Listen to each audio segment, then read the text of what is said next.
Hello, students. I hope you're doing well. Welcome to test discussion session of environment. Let's begin with the first question. Consider the following statements regarding coming Montreal Global Biodiversity Framework. First, it was adopted during COP15 to Convention on Biological Diversity. Then, United States is not a party to this protocol. Third option says under this protocol, India has committed to prioritize effectively at least 50% of degraded terrestrial and inland water and other thing, yani ke related to ecosystems. So in our classroom also we have covered this. Let's look at the third option first. Let's look at the third option. The number says 50%.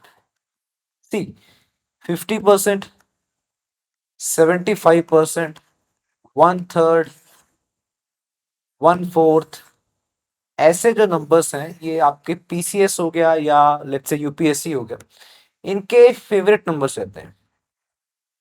कोई भी अगर जैसे कोई आपने fact याद करना है, unless it's very important, आप अप्रोक्सीमेटली रेंज याद रखिए।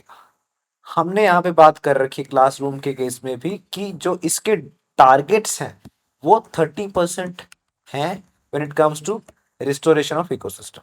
तो जस्ट एक टिक करने के लिए मैंने 50% यहाँ पे इसको रिप्लेस कर दिया था। और जब भी आप ऑप्शन 3 को इनकरेक्ट करोगे तो अपने आप से ही ऑप्शन एलिमिनेशन की स्ट्रेटेजी से आपका 1 एंड 2 कलेक्ट हो जाता है। Option 2 was like bouncer statement, क्योंकि जनरली आप इसको कवर नहीं करते, नहीं होता होगा यूनाइटेड स्टेट्स, हमें नहीं पता, बट सिंस इस क्वेश्चन को फ्रेम ही ऐसे किया गया था कि अगर आप ऑप्शन 3 को सही है या गलत है आइडेंटिफाई कर लेते हो, आपका आंसर अपने आप से सही हो जाएगा। तो option A is the right answer. Next, with reference to Project Tiger, the first statement says National Tiger Conservation Authority (NTCA) is a statutory body. हाँ, we know this. It's a statutory body.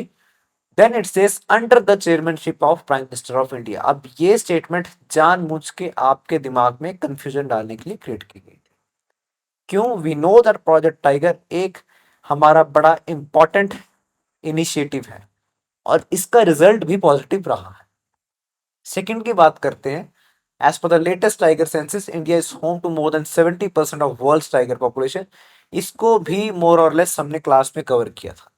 Third statement पे आ जाते हैं फिर से, Rajasthan has highest number of tiger reserves. Again ये हम याद नहीं कर पाएंगे, प्रैक्टिकली पॉसिबल नहीं है कि हर एक स्टेट में हम देखें कि हाँ किस में ज्यादा है किस में कम है। हालांकि स्टेटमेंट बोलती है लार्जेस्ट या highest number of tiger reserves. Class में हमने ये जरूर याद रखा है कि कौन सी स्टेट में मैक्सिमम टाइगर्स हैं या कौन सा एक टाइगर रिजर्व है नेशनल पार्क जिसमें मैक्सिमम टाइगर्स हैं। तो उसी के बिहाफ पे हमने आंसर करना है। देखिए जरा, हल्का सा कॉमन सेंस अप्लाई करना है विथ द रिक्वायर्ड नॉलेज जो हमारे साथ है उसको देखते हैं। सबसे पहले पहले स्टेटमेंट की बात करते हैं। Is a statutory body then under the chairmanship of prime minister of India. Again confusion create करने के लिए, हालांकि आप देखोगे कि ये ऑप्शन गलत है। क्यों गलत है? स्टैट्यूटरी बॉडी तो है, that is correct, but under the chair, not under the chairman of chairmanship of prime minister of India. यहाँ पे आपके मिनिस्टर आ जाते हैं environment, forest and climate change के। उसके बाद सेकेंड स्टेटमेंट की बात करते हैं तो ऑटोमेटिकली वन गोज रॉन्ग। तो ऑप्शन ए आपका हट गया, ऑप्शन सी आपका हट गया। नाउ लेफ्ट विद 2 एंड 3, 50-50% पे आ चुके। सेकंड की बात करें, बड़ी जनरल सी स्टेटमेंट है, क्लास में भी हमने इसको कवर किया था, तो सेकंड अपने आप से सही हो जाती है। अब बात करते हैं कि थर्ड क्यों नहीं सही होगी। आप सिंपल ये समझिए कि आपके जो लार्जेस्ट जो टाइगर्स है या उसकी पॉपुलेशन जो है वो मध्य प्रदेश में है। उसके बाद कर्नाटका की बात करते हो, उसके बाद बाकी स्टेट्स की बात करते हो, कहीं पे भी राजस्थान का जिक्र नहीं आता। आप राजस्थान की ज्योग्राफी भी समझोगे तो उसमें आप देखोगे कि मोर देन 50% तो उसमें डेजर्ट एरिया आ जाता है, टाइगर्स वहां सर्वाइव ही नहीं कर सकते। तो थर्ड स्टेटमेंट ऑटोमेटिकली रॉन्ग हो जाती है, तो option B is the correct option. Next, consider the following statement with reference to natural world heritage sites. Sundarbans is the largest natural world heritage site in India. ये भी आपके दिमाग में confusion डालने के लिए ही एक स्टेटमेंट रखी गई थी। मुझे जब क्वेश्चन फ्रेम कर रहा था तब मुझे मालूम था कि बच्चे सेकंड ऑप्शन को मोर और लेस सही ही कर देंगे, but they will B confused with the first statement. क्यों? क्योंकि आपको हल्का सा सुंदरबन का आइडिया है कि कहाँ पे है ये, देन यूल से कि यार हाँ किसी एक चीज में हमने उसको लार्जेस्ट समझा था, बट वो लार्जेस्ट चीज कोई और थी, वो वर्ल्ड हेरिटेज साइट नहीं थी, वो मैंग्रोव्स के केस में आपने उसको याद किया था। तो वो दिमाग में आपके अपने आप आ जाएगी, देन आप कंफ्यूजन में आ जाओ। नेचुरल वर्ल्ड हेरिटेज साइट की बात करें लार्जेस्ट, तो आपका वो आ जाता है यहाँ पे वेस्टर्न घाट्स। प्रॉपर पूरा एक एरिया है, बहुत लंबा, बहुत एक एक्सटेंसिव एरिया आता है, तो that is the largest natural world heritage site in India. So therefore option B is the correct option. Second option को हमने वर्बटिम क्लास में ही कवर किया था। Next, mammals of colder climates generally have shorter ears to minimize heat loss। थोड़ा सा again logical और common sense based question था। Second option says aquatic animals in polar seas have a thick layer of fat below their skin to reduce the loss related to, let's say, uh, uh, loss of their body heat। Second statement मुझे पता था, बच्चे फिर से इसको सही कर देंगे, then they will be confuse with the first one. तो mammals of colder climate regions, आप जनरली देखोगे कि जो एलिफेंट होता है, एलिफेंट के जो फ्लैप्स होते हैं, ईयर्स होते हैं, वो उसको यूज करता है to regulate its body temperature. तो जब उसको गर्मी लग रही होती है तो उसको वो ऐसे मूवमेंट से अपने आप को हवा दे सकता है। एंड मोर ओवर दूसरी बात करते हैं कि कोल्डर एरियाज में होता क्या है कि आपका जो सरफेस एरिया होता है to the volume total volume of that being, उसको कम से कम रखना होता है। उसको कम से कम रखना होता है, क्योंकि जितना ज्यादा वो रहेगा उतना ज्यादा हीट एस्केप करने के भी चांसेस होंगे ही होंगे। क्योंकि आप देखते हो कि कोल्डर क्लाइमेट्स में ठंड बहुत ज्यादा पड़ने वाली है, तो हीट को अपने पास सिंक के तौर पे रखना पड़ता है वहां के बींग्स को। तो इसलिए mammals of colder climates generally have shorter ears to minimise heat loss. तो थोड़ा सा कॉमन सेंस और लॉजिक बेस्ड क्वेश्चन था, तो इसमें option C is the correct option. Next, again class में ही इसको कवर किया था हमने। Consider the following pairs, commensalism benefited for one but the other species are unaffected. Then competition की बात करते हैं, harmful for one the other species again unaffected. Amensalism की बात कर रहे हैं, फिर हार्मफुल फॉर बोथ। तो इसमें से option B and option C, या ये दो स्टेटमेंट्स जो है आपकी, ये रॉन्ग है। पहली स्टेटमेंट आपकी करेक्ट है, कमेंसलिज्म। क्यों? यहाँ पे एक स्पीशीज का फायदा होता है, दूसरे को फर्क नहीं पड़ता। एग्जाम्पल के तौर पे हमने देखा था mat of lichens in a cow dung. ठीक है जी, तो इसमें only one pair is correctly match, therefore option A is the right option. Next, which of the following is correct with respect to biodiversity hotspots. सबसे पहले बात करते हैं, the areas are extremely rich in species having high endemism and are under constant threat. Okay, something ऐसा कुछ हमने class में भी कवर किया था, तो सिमिलर साउंडिंग लग रहा है, और इन प्रिंसिपल अगर मैं देखूं भी तो ये करेक्ट लग रहा है। सेकेंड, दे हैव 30% और less of their original natural habitation या वेजिटेशन। तो ये भी क्राइटेरिया को फॉलो कर ही रहा है, जैसे हमने बोला था कि 70% लॉस हो जाना चाहिए, तो पीछे 30% ही बच रहा। थर्ड ऑप्शन अगेन थोड़ा सा कंफ्यूज करने के लिए, out of the total 36 biodiversity hotspot 6 are in India.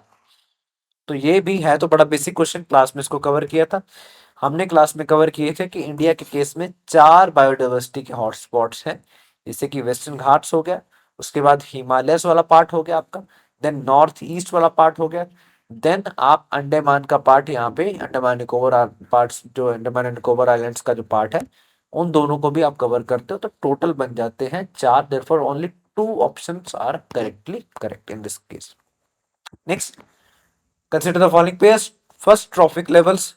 Traffic levels की बात हो रही है यहाँ पे, उसमें उसके कॉरेस्पॉन्डिंग एग्जांपल जो दे रखी है जू प्लैंकटन की। सेकंड ट्रॉफिक लेवल फाइटोप्लैंक्टन की। Third trophic level grass hopper की एग्जांपल दे रखी है। तो इसमें से पूछा है कि करेक्टली मैच कौन सा है, तो इसका आंसर है D, none of the above. क्यों? क्योंकि अगर आप देखोगे फाइटोप्लैंक्टन जो होता है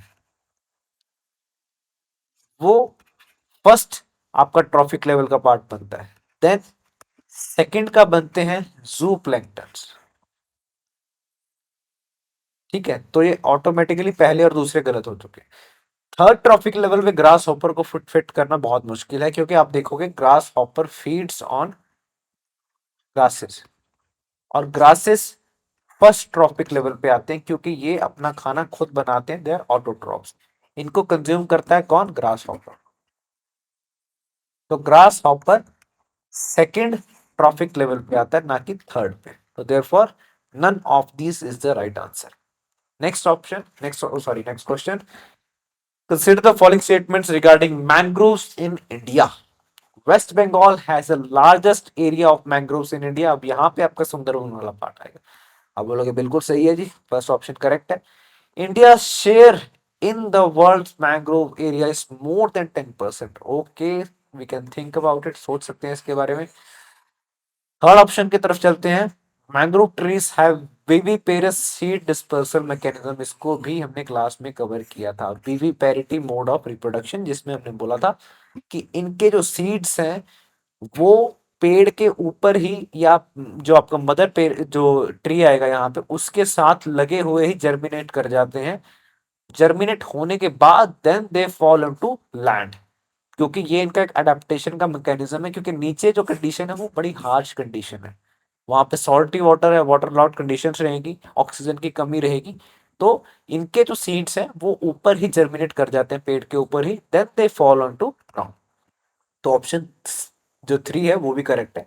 now let's come to India share in world's mangrove areas more than 10%। Again a vague statement, और ये स्टेटमेंट गलत है, क्योंकि इंडिया का जो एरिया है that is not 10% of total mangrove. अगर आप देखोगे कि वर्ल्ड के जो मैक्सिमम मैंग्रोव के जो रीजन्स मिलते हैं आपको, इंडोनेशिया वाली साइड मिल जाते हैं। ठीक है, वो प्रॉपर एरिया ही ट्रॉपिक्स का रीजन बन जाता है, लेकिन इंडिया के केस में वैसा नहीं है। तो हमारे यहाँ पे जो एरिया टोटल बनता है इट्स अराउंड 3% के आसपास। तो 10% बहुत एग्जैजरेट करके यहाँ पे स्टेटमेंट को डाला गया था। तो only two statements are correct, option one and option three. Next, which of the following are examples of man made ecosystem? Very very very simple question, कि इसमें से ह्यूमंस के द्वारा कौन से इकोसिस्टम बनाए जाते हैं? पहला, क्रॉप फील्ड्स, बिल्कुल सही बात है जी। ग्रासलैंड्स क्या ह्यूमन बनाते हैं? नहीं बनाते। एक्वेरियम, जहां पे फिशेस को आप रखते हैं घरों पे भी, तो क्या वो ह्यूमंस बनाते हैं? बिल्कुल सही बात है जी। क्या स्ट्रीम्स को ह्यूमन बनाते हैं? नहीं, बिल्कुल नहीं। तो we are only left with now only two is the correct answer, option B. Next, arrange the following levels of organisation of ecology in ascending order. Again basic question, जिसमें थोड़ा सा आपने कॉमन सेंस को apply करना था। Ecosystem की बात करते हैं, जब हमने पहला लेक्चर लगाया था तो आई सेड इकोसिस्टम एक इंडिविजुअल का भी हो सकता है। ह्यूमन, एज अ ह्यूमन मैं इंटरेक्ट कर रहा हूँ आपके साथ, तो मैं एक सिंगल इकोसिस्टम का पार्ट हूँ। मेरे जो बैक्टीरियाज हैं गट में, वो भी एक, मेरे जो गट का रीजन जो बन जाता है, ठीक है, वो इकोसिस्टम बन गया उनके लिए। तो इकोसिस्टम बहुत छोटा भी हो सकता है, बहुत बड़ा भी हो सकता है। तो देयरफॉर यहाँ से शुरुआत करते हैं हम लोग, कि इकोसिस्टम को मैं एक छोटी यूनिट मान लेता हूँ, जहाँ पे स्ट्रक्चरल और फंक्शनल जो रोल्स हैं वो वहां पे चल रहे हैं। उसके बाद बायोस्फीयर को हमने कवर किया था, कि वो एरिया है जहां पे लाइफ पॉसिबल है, वो एरिया जहां पे लाइफ पॉसिबल है। तो ये तो बहुत सारा रीजन्स को अपने साथ जोड़ के रख सकता है। वो लैंड के भी हो सकते हैं, सी के भी हो सकते हैं, and even to an extent atmosphere के भी हो सकते हैं। तो उसका एरिया बहुत ज्यादा हो सकता है। तो देयरफॉर फोर तो लार्जेस्ट होना ही चाहिए, टू को सबसे पहले रख रहे हैं हम। तो इसी से ही हमारा ये ऑप्शन तो सही हो जाता है। लेकिन हम इस पे भी बात कर लेते हैं, बायोम पे और लैंडस्केप। तो इकोसिस्टम के बाद हम कवर करते हैं लैंडस्केप को। बायोम, क्योंकि बायोम की अगर मैंने आपको उस डेफिनेशन भी लिखवाई थी, कि बायोम वो एरियाज होते हैं या रीजन्स होते हैं जिनमें सिमिलर क्लाइमेट मिलती। फॉर एग्जाम्पल आपने बोला था टुंड्रा टाइप, नियर पोल्स, जहां पे एक सिमिलर टाइप की क्लाइमेट मिलेगी, ठंडा एरिया होगा वो। तो वहां पे जो सिमिलर वेजिटेशन मिलने वाली है, तो वो बायोम का पार्ट बन जाती है। तो therefore 2 3 1 4 is the right answer. Next, which of the following is are correct with reference to biomagnification? It results in increasing concentration of certain compounds along the food chain. Okay, then the compounds that get biomagnified, उसके बाद वो बोलते हैं are mostly biodegradable. ऐसा नहीं है, अगर वो बायोडिग्रेडेबल होते तो वो बायोमैग्नीफाई हो ही ना पाते। यहाँ पे दो चीजें आ जाती हैं, एक बायो मैग्निफिकेशन, दूसरा बायो एक्यूमुलेशन। जब सिंगल स्पीशीज की आप बात कर रहे हो, सिंगल स्पीशीज के भी सिंगल ऑर्गेनिज्म की बात कर रहे हो, एग्जांपल फिश की बात करो, एक इंडिविजुअल फिश की, वो over the period of time जो पोल्यूटेंट कंज्यूम करेगी वो बायो एक्यूमुलेट होते जाएंगे। लेकिन जब आप फूड चेन की बात कर रहे हो, उस स्मॉल फिश को बड़ी फिश ने खाया और उसको और भी बड़ी फिश ने खाया, तो यहां से जो आपके ट्रेवल कर रहे हैं पॉल्यूटेंट्स वो बढ़ते जा रहे हैं, तो इवेंचुअली जो ये बड़ी फिश होगी इसमें वो जाके बायो मैग्नीफाई हो जाएंगे, मैग्निफिकेशन हो जाएगी। अगर ये डिग्रेडेबल होते तो ये पहले ही उनके ब्लड से, उनकी बॉडी से, उनके फैट्स के टिश्यू से वॉश आउट हो जाते, वहां पे स्टोर ना रहते। तो therefore only one is the correct option. Next, consider the following statements about biosphere reserves of India. Gulf of Mannar is the largest biosphere reserve in terms of area. थोड़ा सा tricky question हो सकता है। Then Nokrek is the smallest biosphere reserve in India. Okay, ये भी देख सकते हैं। थर्ड ऑप्शन आता है अचनाकर अमरकंटक लाइज सोनली इन मध्य प्रदेश। ये हमने क्लास में भी कवर किया था, हमने बोला था it lies at the border of Chhattisgarh and Madhya Pradesh, therefore दो स्टेट्स में ये लाई करता है। तो देयरफॉर ऑप्शन सी को, ऑप्शन थ्री को जैसे ही आपने यहाँ पे हटाया कि यहाँ पे भी नहीं पॉसिबल है, यहाँ पे भी नहीं पॉसिबल है, तो now you are left with only C and D. अब आपके चांसेस जो है ऑप्शन को या इस क्वेश्चन को सही करने के 50% सही, 50% बढ़ चुके हैं। तो अब let's revisit our first statement, gulf of Mannar is the largest biosphere reserve in terms of area. ये ऑप्शन गलत है क्योंकि यहाँ पे gulf of Mannar is not the largest one. ठीक है जी, यहाँ पे आप देखोगे gulf of Kutch is the largest one. Kutch का जो एरिया आता है, ठीक है, वो यहाँ पे लार्जेस्ट कहलाता है। उसके बाद नौकरेक नहीं है, ये भी आपका ऑटोमेटिकली रॉन्ग हो जाता है। यहाँ पे डिब्रू साइकोवा जो असम में है, that is the smallest one. So therefore, none of the above is the right answer. Next, consider the following statements regarding elephant reserves. Elephant reserves have been provided legal status under Wildlife Protection Act of 1972. ऐसी ही कुछ statement मैंने आपको class में भी दी थी, जिसमें I said कि examiner आपके साथ खेल सकता है। वो यहाँ पे आइडियली क्या होना चाहिए था, यहाँ पे होना चाहिए था टाइगर रिजर्व्स। तो आपको कंफ्यूज करने के लिए यहाँ पे एलिफेंट रिजर्व्स को डाल दिया और बोला कि लीगल स्टेटस मिला हुआ है वाइल्ड लाइफ प्रोटेक्शन एक्ट के अंदर, तो उसका जवाब है नहीं, बिल्कुल नहीं। टाइगर रिजर्व्स को मिला हुआ, एलिफेंट रिजर्व्स को नहीं मिला हुआ। तो अगर लीगल स्टेटस ही नहीं मिला हुआ तो क्या उसकी जो बाउंड्री चेंज करने के लिए आपको NBWL की परमिशन लेनी पड़ेगी, तो वो भी जवाब है नहीं लेनी पड़ेगी, क्योंकि इसकी परमिशन आपको लेनी पड़ती है for national parks, wild life sanctuaries and tiger reserves, जिनको लीगल स्टेटस मिला हुआ है under wild life protection act of 1972। तो therefore neither one not two. Next, यहाँ पे which of the following given are defined as protected areas under wild life protection act of 1972। Similar सा question है पिछली बार के जैसा।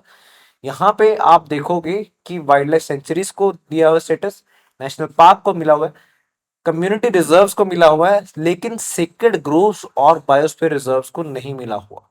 ठीक है, तो देन 1, 2 एंड 4 को हमने सर्च करना है, तो option D is the correct answer.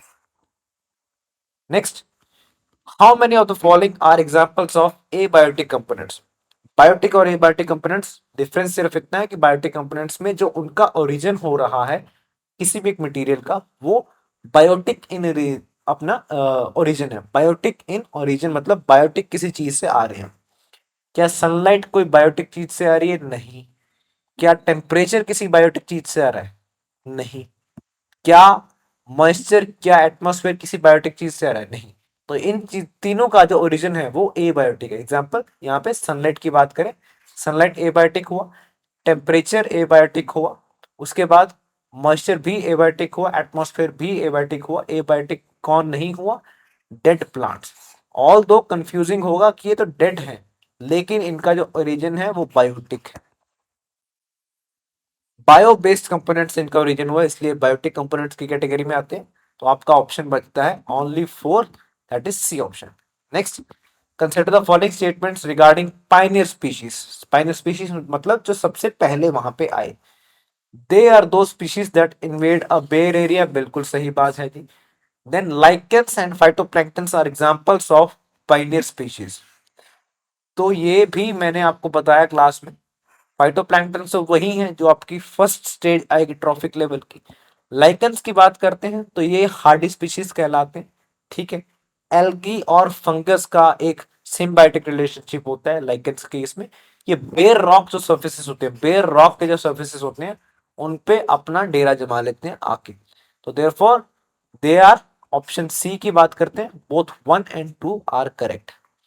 Next, which of the following may be used by birds and animals to navigate through their course of migration? Again, common sense based question है कि birds जब migrate करते हैं harsh winter या harsh summer को escape करने के लिए, तो वो किस चीज का यूज करते हैं? सन की, सन की ओरिएंटेशन का, सन की टाइमिंग का, बिल्कुल सही बात है। देन स्टार्स की ओरिएंटेशन का भी वो यूज करते हैं, बिल्कुल सही बात है। मैग्नेटिक फील्ड किसकी, अर्थ की मैग्नेटिक फील्ड लाइंस को यूज करते हैं, एंड ऑर्डर को भी वो यूज करते हैं while they are traveling in a direction। तो therefore 1 2 3 and 4 all of the above is the right answer। ये बड़ा इंटरेस्टिंग क्वेश्चन था। नेक्स्ट बात करते हैं, consider the following statement with respect to community reserve. The state government, after consultation with local authorities, can declare any area। यहां तक आप बोलोगे कि सही चल रहा है। State government, after consultation with any local authorities, can declare any area owned by a government, owned by the government as community reserve। अगर एरिया ओन कर रखा है गवर्नमेंट ने ही, तो उसको कम्युनिटी रिजर्व क्यों डिक्लेयर करेगी? वो उसको कंजर्वेटिव रिजर्व भी डिक्लेयर कर सकती है। तो कम्युनिटी रिजर्व सिर्फ वो एरिया डिक्लेयर होते हैं जिसके केस में ओनरशिप जो होती है उस एरिया की या तो प्राइवेट होती है या कम्युनिटी के पास होती है। तो therefore option 1 is incorrect. An area within national park और wildlife sanctuary can not be declared as a community reserve, बिल्कुल सही बात है जी। क्योंकि नेशनल पार्क और वाइल्ड लाइफ सेंचुरी के अंदर जो एरिया होता है या उसके अंदर जो जमीन होती है वो सारी गवर्नमेंट की प्रॉपर्टी होती है। तो उसमें इंडिविजुअल और कम्युनिटी की प्रॉपर्टी की तो बात ही नहीं हो सकती। तो therefore option 2 is correct. Any change in the boundary of community reserves require approval of national board for wild life, ये बहुत फार फ्रेच स्टेटमेंट है। एनपीडब्ल्यूएल की बात करें तो it's headed by prime minister. आप सोचिए कि कितने सारे कम्युनिटी रिजर्व्स हैं इंडिया में, और हर बार उनकी अगर थोड़ी बहुत बाउंड्री चेंज करनी पड़ जाए तो आप परमिशन लेने पहुंचोगे ऑनरेबल प्राइम मिनिस्टर से, तो बहुत दिक्कत वाली बात हो जाएगी। तो ऑप्शन सी या ऑप्शन 3 जो है वो करेक्ट इनकरेक्ट है। Then community reserve can be declared on private land, हाँ ये तो बिल्कुल सही बात है। Therefore option 2 and option 4 are correct, C option. Next, with reference to big cats consider the following statements. ये क्वेश्चन है इंटरनेशनल बिग कैट अलायंस के तहत। India is home to all 7 big cats of the world, पहली statement है। India is the only country where tigers and lions are found in the wild, okay. Then third statement भी बोलती है यहाँ पे headquarter है इसके रशिया में, अगेन कंफ्यूजिंग स्टेटमेंट। तो सबसे पहले पहले के साथ डील करते हैं, home to all 7 big cats. यहाँ पे India is not home to jaguar and puma. पहले चीतास भी नहीं थे लेकिन अब चीतास को हम लेके आ चुके हैं। उसके बाद सेकंड की बात करते हैं, only country where tigers and lions are found in the wild, ये बिल्कुल सही बात है जी, ठीक है। देन ऑप्शन 3 की बात करते हैं, यहाँ पे इंडिया का जो सॉरी जो हेडक्वार्टर्स है इंटरनेशनल बिग कैट अलायंस का वो इंडिया में है, न्यू दिल्ली में है, ना कि रशिया में। Therefore only one is correct. Second, consider the following statements regarding global tiger forum। It is an intergovernmental body set up for the conservation of tigers in the wild in the range of countries। ठीक है जी, पहला सुनने सही लग रहा है, सुनने में भी ठीक, क्योंकि इंटर गवर्नमेंट बॉडी है और कंजर्वेशन ऑफ टाइगर्स की बात कर रही है, तो ऑप्शन पहला सही लग रहा है। Secretariat is based in Moscow Russia, again गलत स्टेटमेंट है, क्योंकि इसका 1994 में ओरिजिन हुआ था और न्यू दिल्ली ही इसका भी हेडक्वार्टर्स है। It aims to provide infrastructure as well as financial support in case of tiger conservation, बिल्कुल सही बात है। तो देयरफॉर दो ऑप्शन इसके करेक्ट हैं, एक गलत है। Next, which one of the following best describes the term habitat. Habitat के बारे में जब भी मैं बात करता था तो मैं यही बताता था कि हैबिटेट आप ये समझो कि किसी एक स्पीशी का एड्रेस है जहां पे वो रह रही है। तो इनमें से एक स्टेटमेंट जो हिट होती है डायरेक्टली वो ये, a place where a particular species lives, therefore option D is correct. ठीक है जी। Next, consider the following statements, animal with highest population and their states and duties. सबसे पहले टाइगर की बात की है, ये हमने क्लास में कवर कर रखा है इसको। टाइगर क्या मध्य प्रदेश में सबसे ज्यादा होते हैं? बिल्कुल सही बात है जी। क्या एलिफेंट्स केरला में सबसे ज्यादा होते हैं? नहीं, कर्नाटका में होते हैं। उसके बाद स्नो लेपर्ड मैक्सिमम उत्तराखंड में होते हैं? नहीं, लद्दाख में होते हैं। उसके बाद उत्तराखंड का नंबर आता है, तो देयरफॉर एक ही ऑप्शन आपका सही बनता है इसमें से। How many of the following committees are related to conservation and management of western Ghats? यहाँ पे भी हमने इसको क्लास में कवर किया था। तो दो कमिटीज जो आपको हमेशा याद रहनी चाहिए when it comes to conservation and management of western Ghats, पहली है कस्तूरी रंगत, दूसरी है Gadgil. Bhurelal committee is not linked with Western Ghats, it's linked with some air pollution related report. तो दो ऑप्शन बचते हैं इसके, पहला और दूसरा ही सही है, therefore correct option is B. With reference to ecosystem diversity, consider the following statements. Coral reefs की बात हो रही है, are amongst the most diverse and productive ecosystems on Earth. They are not saying they are the most, they are saying they are among the most. ठीक है, ranking की नहीं बात कर रहे, वो बोल रहे हैं कि कैटेगरी बना रहे हैं कि हाँ यार ये one of the most biodiverse है, ये one of the most productive है, तो सही बात है जी। कोरल रीफ्स के बारे में हमने देखा था कि बहुत अच्छे खासे इकोसिस्टम को सपोर्ट करते हैं वो। ठीक, तो option one is correct. Then boreal forest ecosystem has higher biodiversity than tropical ecosystem, ये स्टेटमेंट गलत है। सेकंड स्टेटमेंट रॉन्ग है, क्योंकि बोरियल आप देखोगे ये आपके जो फॉरेस्ट एरियाज आ जाते हैं टेम्परेट रीजन्स में आ जाते हैं, टेम्परेट रीजन्स में आ जाते हैं, वहां पे सन की जो लाइट है वो बहुत कम पड़ती है एज कम्पेयर टू ट्रॉपिक्स। तो जहां पे सन की एनर्जी जहां जहां पहुंचेगी, provided other conditions are also meeting, वो एरिया हायर बायोडाइवर्सिटी को सपोर्ट कर सकता है as compare to that area जहां पे सन की लाइट कम पड़ रही है। तो therefore option one, statement one is correct, therefore option A is correct.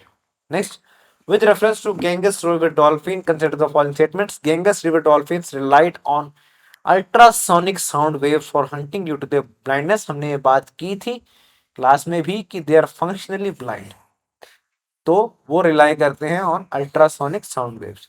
उसके बाद they are indicator species of fresh water ecosystem, कि जहां पे फ्रेश वाटर सिस्टम होगा वहां पे ये पाई जाएंगी। अगर पोल्यूटेड वहां पे आ गया, या वहां पे लेट से फॉर एग्जांपल गैंगेस की बात हो रही है यहाँ पे, कि वहां पे सॉल्टी वाटर आ गया, ब्रैकिश भी नहीं, प्रॉपर सॉल्टी वाटर आ गया, वहां पे ये नहीं पाई जाती।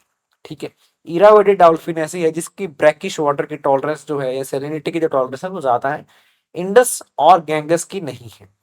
थर्ड ऑप्शन की बात करते हैं, Ganges and Indus river dolphin critical endangered? नहीं, क्रिटिकल इंडेंजर्ड नहीं है जी। इसका आईयूसीएन मैंने स्टेटस क्लास में भी बताया था, और इंडेंजर्ड कैटेगरी में आता है। Therefore option three is correct, sorry incorrect, statement two is correct and one is correct, so there we left with now only two. Option B is the correct one. Consider the following statements regarding eutrophication. Eutrophication is primarily caused by the excessive input of nutrients, especially nitrogen and phosphorus into water bodies. ये statement सही है। Algal blooms then resulting from eutrophication can produce toxins harmful to aquatic life and humans. Correct option पूछा था, तो दोनों ही इसके correct option है। क्यों? क्योंकि आप देखोगे कि यहाँ पे कैन की बात की है, not every algal bloom is harmful but many of them are, तो therefore they are saying about the possibility कि it can produce toxin, therefore statement two is correct. Next, with reference to red sanders, consider the following statements. It is endemic to Nilgiri forest range in Tamil Nadu and Kerala. अब आपको लगेगा कि ऐसा कुछ मैंने बोला तो था साउथ इंडिया में, पुष्पा मूवी की एग्जांपल भी दी थी। जिन बच्चों ने अच्छे से सुना, पुष्पा मूवी के अलावा भी सुना, they would have mark this option as incorrect one. क्यों? क्योंकि मैंने आंध्र प्रदेश की बात की थी, उन रीजन्स की बात की थी। नीलगिरी फॉरेस्ट रेंज तमिलनाडु और केरला की बात नहीं की थी। सेकंड बात करते हैं, it is highly valued and revered in East Asia due to its hard and durable fruit. हाँ ठीक है भाई, कोई तो इंपॉर्टेंस होगी इसीलिए उसकी स्मगलिंग होती है। Presence of red dye santalin imparts its characteristic red colour. ठीक है, तो ये भी सही है। Only two is the correct option, पहले वाला रॉन्ग है। Next, consider the following statements regarding Chief Wildlife Warden in India. Chief Wildlife Warden is a statutory authority established by Forest Conservation Act of 1980. आप बोलोगे ऐसा तो कुछ हमने सुना नहीं, कोई बात नहीं। Then Chief Wildlife Warden act as Vice Chairperson of State Board for Wildlife. ये भी हमें नहीं पता, ये भी हमें नहीं पता, क्योंकि जरूरी नहीं है कि हमें हर चीज पता हो। हमने ऑप्शन को एलिमिनेट करके अपना सही आंसर ढूंढना है। तीसरी बात करते हैं, chief wild life warden can grant any person a permit to enter sanctuary for scientific research. हमने बात की थी चीफ वाइल्ड लाइफ वार्डन की, कि उनकी ये जिम्मेवारी बनती है या उनसे ही परमिशन लेके कोई भी बंदा नेशनल पार्क या आपकी वाइल्ड लाइफ सेंचुरीज या टाइगर रिजर्व से अंदर आ सकता है, बाहर जा सकता है, बिना उनकी परमिशन के कोई नहीं कुछ कर सकता। तो देयरफॉर ऑप्शन सी, जो स्टेटमेंट 3 है वो तो करेक्ट है। लेकिन क्वेश्चन क्या पूछ रहा है आपसे? क्वेश्चन पूछ रहा है नॉट करेक्ट। ये जानबूझ के क्वेश्चन आपके लिए ऐसे फ्रेम किया गया ताकि आप, क्योंकि हड़बड़ाहट में आप करेक्ट और नॉन करेक्ट को पढ़ना भूल जाते हो। तो एक ही ऑप्शन मैंने ऐसे बनाया था, मुझे लगता है, जिसमें हमने नॉन या नॉट करेक्ट को डाला था। तो उससे क्या हुआ कि आपकी पहली स्टेटमेंट जो है वो भी इनकरेक्ट साबित होती है। बिल्कुल सही बात है, क्योंकि wild life protection act of 1972 के तहत स्टेब्लिश किया गया था। सेकंड भी इनकरेक्ट हो जाती है, तो थर्ड ऑप्शन ही सही है आपका। तो इसलिए इसमें से इनकरेक्ट आपने ढूंढने थे, तो 1 एंड 2 आर इनकरेक्ट। नेक्स्ट बात करते हैं जी, it's a UNESCO world heritage site located in Bharatpur. It is a complex of 10 artificial seasonal blooms. It is a mosaic of dry grasslands, woodlands, woodswamps, wetlands। बहुत कुछ चीजें यहाँ पे दे रखी हैं आपको कंफ्यूज करने के लिए। If you have a look at the options, आप देखोगे अष्टमुडी वेटलैंड जो कि केरला में है, लॉकटक मणिपुर में है, चिलिका ओडिशा में है, कियोलाडू घाना नेशनल पार्क राजस्थान में है। ये जो चीजें आपको दे रखी हैं भरतपुर में है, या ये सब चीजें आपको जो एक्स्ट्रा दे रखी है आपको कंफ्यूज करने के लिए दे रखी है। सबसे पहले आपने क्या देखना था? यूनेस्को वर्ल्ड हेरिटेज साइट, बस इतना ही आपने जानना था। क्वेश्चन डिफिकल्ट तब होता जब यहाँ पे भी कोई ना कोई यूनेस्को वर्ल्ड हेरिटेज साइट होती, बट ये नहीं है, ये नहीं है। तो यहाँ पे यूनेस्को वर्ल्ड हेरिटेज साइट सिर्फ केवलाटा गहनो नेशनल पार्क ही है। तो option D is the correct option. Next, consider the following statements regarding the Convention on Conservation of Migratory Species of Wild Animals 1979. It's an environmental treaty under the aegis of United Nations Environment Program. ये बात सही है जी, UNEP के under इसको treaty को sign किया गया था। फिर यहाँ पे कंजर्व करने की बात करते हैं terrestrial, aquatic as well as avian, जो आपके हवा में जो उड़ने वाले जो जीव होते हैं जैसे कि बर्ड्स, सबको कंजर्व करने की बात कर रहे हैं। बिल्कुल सही बात है जी, अच्छी बात है, अच्छी स्टेटमेंट है, पॉजिटिव स्टेटमेंट है। Third option says migratory species threatened with extinction are put on Appendix 2 of the convention. Appendix 2 में डाला गया है कन्वेंशन की लिस्ट में। यहाँ पे दो कन्वेंशन होते हैं, अपेंडिक्स 1, उसके बाद अपेंडिक्स 2। अपेंडिक्स 2 में वो डाला जाता है जिनको उतना ज्यादा एक्सटेंशन का खतरा नहीं है, जिसकी ज्यादा जरूरत है, जिसको ज्यादा कंजर्व करने की जरूरत है, उसको सबसे पहले ही नंबर दिया जाएगा। तो अपेंडिक्स 1 में ही उसको डाला जाएगा। ठीक है जी, तो ऑप्शन जो आपका स्टेटमेंट 3 है वो इनकरेक्ट हो जाता है, पहले दो आपके स्टेटमेंट सही हैं। तो only 2 is the correct option. Which one of the following is the correct sequential phase in the sequence successional development of vegetation community in the habitat? Again थोड़ा सा ये कॉमन सेंस बेस्ड क्वेश्चन ही था।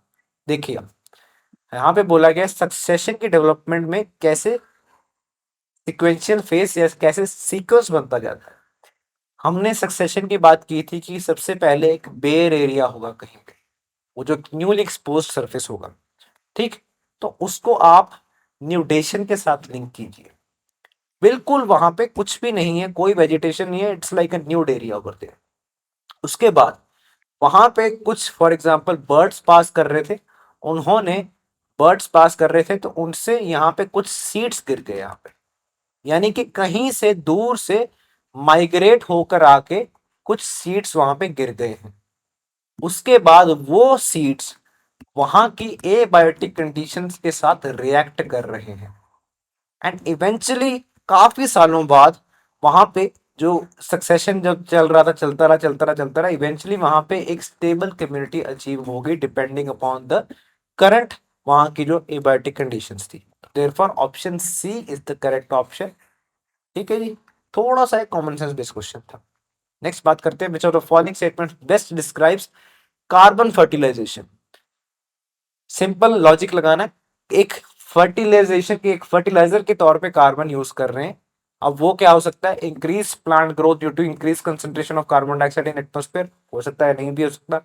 Increase temperature of earth, यार ये तो कोई बात नहीं हो रही, कार्बन फर्टिलाइजेशन की बात कर रहे हैं, कुछ ग्रोथ की बात हो सकती है, टेम्परेचर बढ़ने की तो बात नहीं होगी। एसिडिटी की बात कर रहे हैं यहाँ पे ऑन ओशियंस, लेकिन उसको तो हम ओशियन एसिडिफिकेशन बोलते हैं, तो ऑप्शन सी भी इनकरेक्ट हुआ। Adaptation of all living beings on earth, इसकी बात कर रहे हैं, ये भी इनकरेक्ट ही लग रहा है, ऑप्शन वन ही है जो सही है, क्योंकि यहाँ पे बात कर रहे हैं प्लांट्स की ग्रोथ की। प्लांट्स क्या करते हैं, फोटोसिंथेसिस कंडक्ट करते हैं। वो कैसे करते हैं, CO2 को यूज करते हैं। तो अगर CO2 ठीक ठाक मिल रहा है उनको, तो उससे वो कार्बन को एक्सट्रैक्ट करते हैं, कार्बन को एक्सट्रैक्ट करेंगे तो उससे उनकी ग्रोथ बढ़ जाएगी। तो that's why increase plant growth due to increase concentration of carbon dioxide in atmosphere. Option A is correct option. Next, consider the following statements. Snakes are always at the end of a food chain. Trophic level पे बिल्कुल and पे हमेशा ही snacks आएंगे, ऐसा नहीं हो सकता, ऐसा नहीं हो सकता। आप देखिए कि वल्चर्स, ईगल्स, ईगल्स वो डायरेक्टली हंट करते हैं स्नेक्स को, तो देयरफॉर इस फूड चेन में ईगल एंड पे आ रही। तो ऑप्शन या आपका स्टेटमेंट वन जो है वो तो पहले ही इनकरेक्ट हो गया। सम स्नेक्स आर विविपेरस, यानी कि अगेन जैसे कि ह्यूमंस बर्थ देते हैं, ठीक है, दो वी नो स्नेक्स आपके रेप्टाइल्स होते हैं, यहाँ पे दे ले डाउन देयर एग्स, उसके बाद एग्स की हैचिंग होती है और उससे वहां से स्नेक्स के जो बाकी ऑफस्प्रिंग है वो बाहर आते हैं।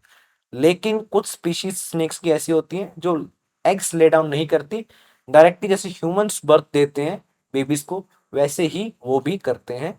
तो ऑप्शन जो आपका स्टेटमेंट बी है वो करेक्ट है, therefore option B is correct. Two places in India, Rushikulia and Gahirmatha, have become well known for, recently भी या वैसे भी ये ओकेजनली न्यूज में ही रहता है। तो यहाँ पे मास नेस्टिंग की बात करते हैं, यहाँ पे mass egg laying by sea turtles, that too by olive ridley turtles. ये साइट है आपकी ओडिशा में, तो इसको हमने क्लास में भी कवर किया था। नेक्स्ट, लास्ट क्वेश्चन है हमारा, consider the following organisms, Agaricus, Nostocs, Spirogyra, which of the above can be used as biofertilizers।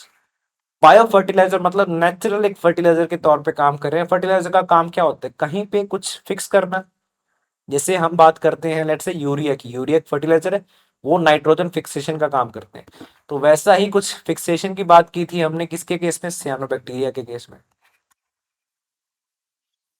और सियानोबैक्टीरिया की एक प्रजाति नॉस्टॉक की भी हमने बात की थी। तो देयरफॉर ऑप्शन बी जो है आपका that is correct option, statement two is the right one. तो देयरफॉर आई बिलीव आज का सेशन आपके लिए हेल्पफुल रहा होगा एंड आई बिलीव आपने टेस्ट में भी अच्छा मार्क्स स्कोर किए होंगे। नेवरदलेस रिवाइज करते रहिए जी, अगर कोई इशू होगा, डाउट होगा, अपने डाउट्स हम तक लेके आ सकते हैं। Thank you very much, stay positive.